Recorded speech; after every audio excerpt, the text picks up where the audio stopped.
My dears, welcome back to Xylem learning. നിങ്ങളുടെ കൂടെ ഞാൻ ശ്രുതി ടീച്ചറാണ്. അപ്പോൾ ഇന്ന് ടീച്ചർ പറയാൻ പോകുന്നത് മറ്റൊന്നുമല്ല, നിങ്ങളുടെ വീട്ടില് വെറുതെ ഇരിക്കുമ്പോൾ നിങ്ങളുടെ അച്ഛനോടോ അമ്മയോടോ ചോദിക്കാറുണ്ടോ, ഞാനൊന്ന് അടുത്ത വീട്ടിൽ പോയി കളിച്ചോട്ടെ എന്ന്? ആ സമയത്ത് നിങ്ങളുടെ രക്ഷിതാക്കളുടെ പ്രതികരണം എന്തായിരിക്കും? എന്താവാറുണ്ട്? നോ. അങ്ങനെയാണോ? എന്നിട്ട് ദാ ഈ കുട്ടി ഇവിടെ ഇരുന്ന് ഇങ്ങനെ സങ്കടം കരയുന്നത് പോലെ നിങ്ങളും ചെയ്യാറുണ്ടോ? നിങ്ങളോട് ഒരു ദിവസം നിങ്ങളുടെ രക്ഷിതാക്കൾ എത്ര തവണ നോ പറയാറുണ്ട്? എന്തിനൊക്കെയാണ് നോ പറയാറ്? ഇതിപ്പോ മലയാളം ടീച്ചർ വന്നിട്ട് എന്തൊക്കെയാണ് ചോദിക്കുന്നതെന്നായിരിക്കും അല്ലെ? ഒന്നുമില്ല, ടീച്ചർ വെറുതെ ചോദിക്കുകയാണ്, കാരണം കാര്യത്തിലേക്ക് നമുക്ക് കടക്കാം. നിങ്ങളോട് അങ്ങനെ പറയാറുണ്ടോ നിങ്ങളുടെ അച്ഛനും അമ്മയും ഒക്കെ?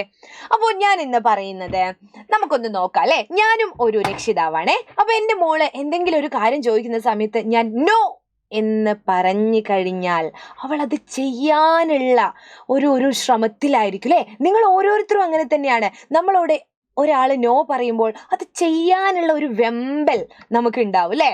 അങ്ങനെ ഉണ്ടാവാറുണ്ടോ?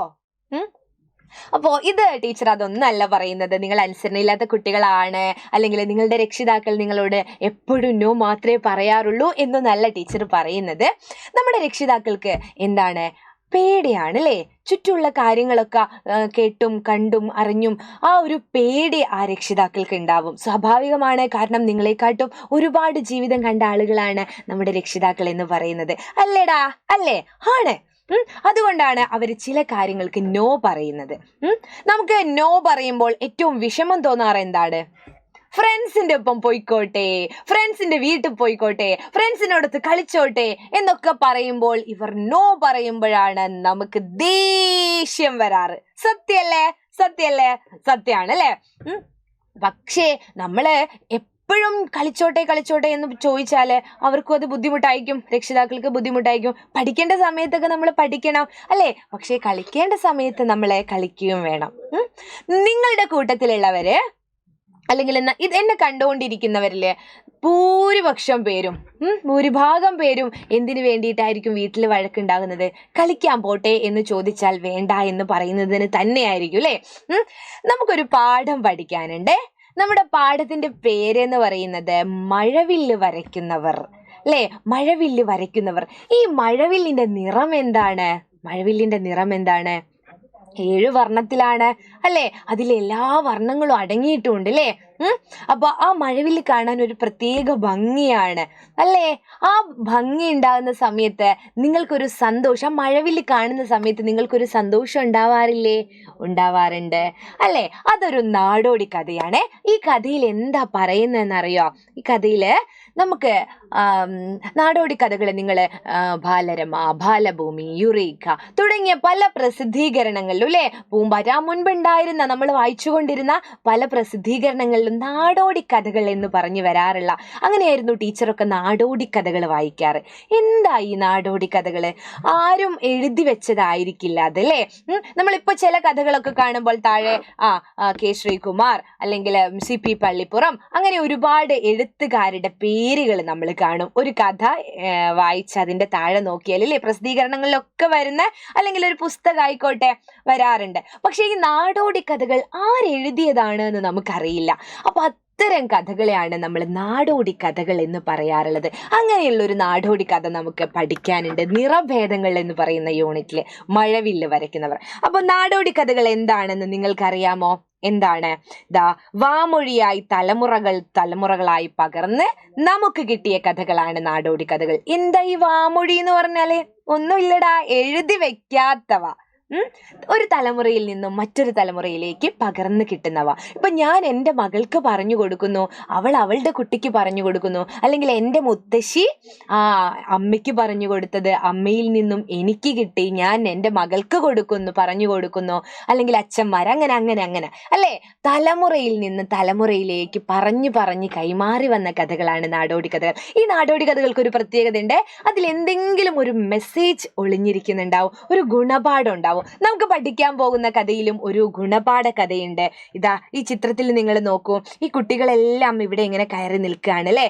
മഴവില്ലിന്റെ മുകളിലാണ് കയറി നിൽക്കുന്നത്. മഴവില്ലിന്റെ മുകളിൽ ആർക്കെങ്കിലും കയറി നിൽക്കാൻ പറ്റുമോ? ഇല്ല, ഒരിക്കലും ഇല്ല. പക്ഷേ ഇവിടെ പറയുന്നത് കുട്ടികൾ നിറമോ അല്ലെങ്കിൽ ജാതിയോ മതമോ ഒന്നും നോക്കാതെ ചേർന്ന് കളിക്കുന്ന സമയത്താണ് എന്തുണ്ടാവുന്നത്? ആ ദൈവത്തിനു പോലും ഇഷ്ടമാകുന്നത് എന്ന് പറയുന്ന ഒരു മെസ്സേജാണ് നമുക്ക് ഈ കഥ നൽകുന്നത്. കാരണം മുതിർന്നവർ പണ്ട് മുതലേ അവരെ പഠിപ്പിച്ചത് ഒരു കുന്നിൽ നിന്ന് മറ്റൊരു കുന്നിലേക്ക് പോയാൽ, അതായത് ഒരു നാട്ടിൽ കുറേ കുന്നുകളുണ്ട്, നീലക്കുന്ന്, മഞ്ഞക്കുന്ന്, വെള്ളക്കുന്ന്, പച്ചക്കുന്ന് എന്നൊക്കെ പറഞ്ഞത്. അപ്പൊ നീലക്കുന്നിലുള്ളവര് നീലക്കുന്നിൽ മാത്രമേ നിൽക്കാൻ പാടുള്ളൂ, പച്ചക്കുന്നിലേക്ക് പോകാൻ പാടില്ല, പച്ചക്കുന്നിലുള്ളവരെ കാണാൻ പാടില്ല. ഇതൊക്കെയാണ് അവരുടെ വിശ്വാസം. അതുപോലെ ഒരു പരസ്പരമുള്ള കുന്നുകൾ തമ്മിൽ ഒരു ബന്ധവുമില്ല.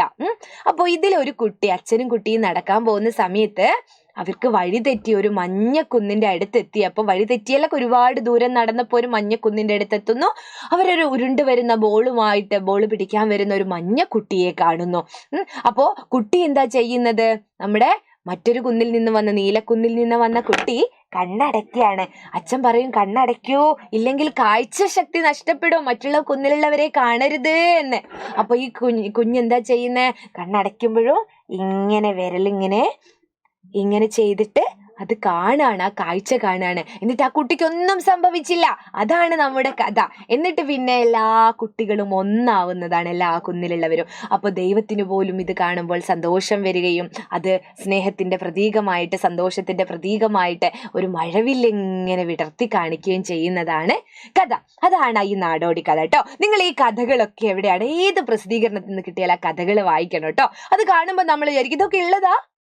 നീലക്കണ്ണും നീലമൂക്കും നീലമുടിയും പച്ചമൂക്കും പച്ചമുടിയും പച്ചക്കുന്നിലുള്ളവരുടെ നിറവും പ്രത്യേകതകളൊക്കെ, അത് മഞ്ഞക്കുന്നിലുള്ളവർക്ക് മഞ്ഞക്കണ്ണ് മഞ്ഞമുടി, ഇതൊക്കെ ഉണ്ടാവുമെന്ന് നമ്മൾ ചിന്തിക്കില്ലേ മക്കളെ? അപ്പോ അത് വെറും അന്ധവിശ്വാസമാണെങ്കിൽ കൂടെ അതിൻ്റെ ഉള്ളിൽ എന്താണ്? ആ കഥയുടെ അവസാനം ഒളിഞ്ഞിരിക്കുന്ന ഒരു മൂല്യമുണ്ട്, ഒരു മാനവികതയുണ്ട്, ഒരു നമുക്ക് പകർന്നു തരുന്ന നല്ലൊരു ഗുണപാഠമുണ്ടാവും കേട്ടോ. അപ്പം നാടോടി കഥകളൊക്കെ നിങ്ങൾക്ക് വായിക്കുക.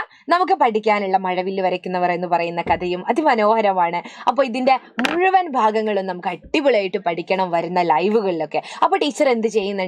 അടുത്ത ക്ലാസ്സിൽ ലൈവായിട്ട് വരുന്നുണ്ട്. അപ്പൊ എല്ലാവരും ഈ ലൈവൊക്കെ കൃത്യമായിട്ട് കാണാൻ, നമുക്ക് ആ കഥ ആസ്വദിച്ച് പഠിക്കാം കേട്ടോ. അപ്പൊ ടീച്ചർ ഒന്നുകൂടെ പറയാണ്, നിങ്ങളുടെ വീട്ടിൽ നിന്നും നോ എന്ന് പറയുന്ന സമയത്ത് നിങ്ങൾ ഒന്ന് ഓർക്കുക, അനാവശ്യമായിട്ട് നമ്മുടെ രക്ഷിതാക്കൾ നോ പറയാറില്ല അല്ലേ? ആവശ്യത്തിന് മാത്രമാണ് അവർ നോ പറയാറുള്ളത്. അപ്പോൾ നമ്മൾ അവർ പറയുന്നത് നമ്മളും, നമ്മൾ പറയുന്നത് അവരും അനുസരിക്കുന്ന സമയത്താണ് എന്താണ് പരസ്പരം നമുക്കിങ്ങനെ ചേർന്ന് സന്തോഷത്തോടെ പോകാൻ പറ്റുള്ളൂ അല്ലേ?